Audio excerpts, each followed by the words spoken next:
All right, 741, welcome back. Well, let's talk about the nitty-gritty on Joaquin. A lot different looking than what we were talking about last night. GFS model, which is our American model, reliable, is now offshore. That was not offshore last night. The European model continues to aim out to sea. The National Hurricane Center official track now is offshore.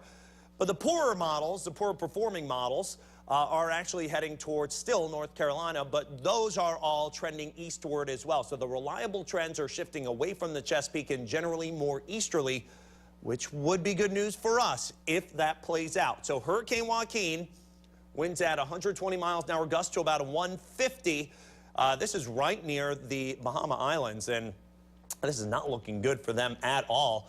Going to be some strong surges, some very heavy rain, gusty, damaging winds. Thankfully, that does not, at least at this point, look like the case for us. This thing now heading offshore, at least the official track, takes the line track offshore as a tropical storm by early Tuesday morning, somewhere off of Delaware or New Jersey, off the mouth of the Delaware River.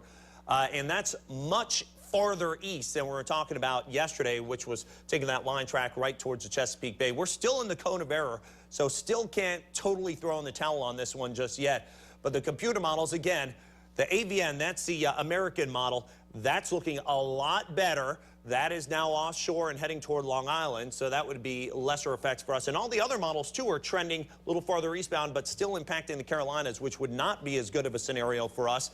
But again, it's some more reliable models that are pulling farther eastbound, and that is because of this cold front. That's what came through yesterday. Now the computer model's kind of taken on a little bit more of what the European model's been saying the past few days, pulling the storm closer toward Bermuda, getting picked up a little more by that front.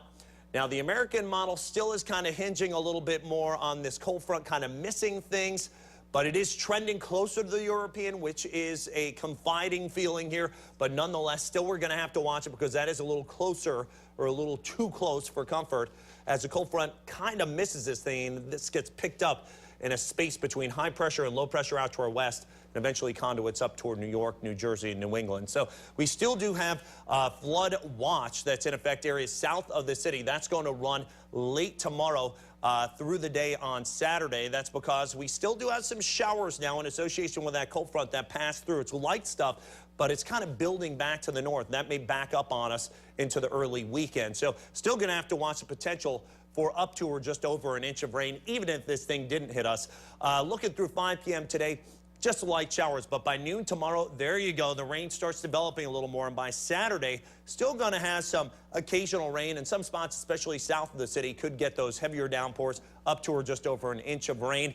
And after that ends, then we have to watch Joaquin. Hopefully this won't happen, but right now, at least for safety's sake, going to have to throw in a chance of wind and rain for Sunday and Monday. Much better for sure into early next week.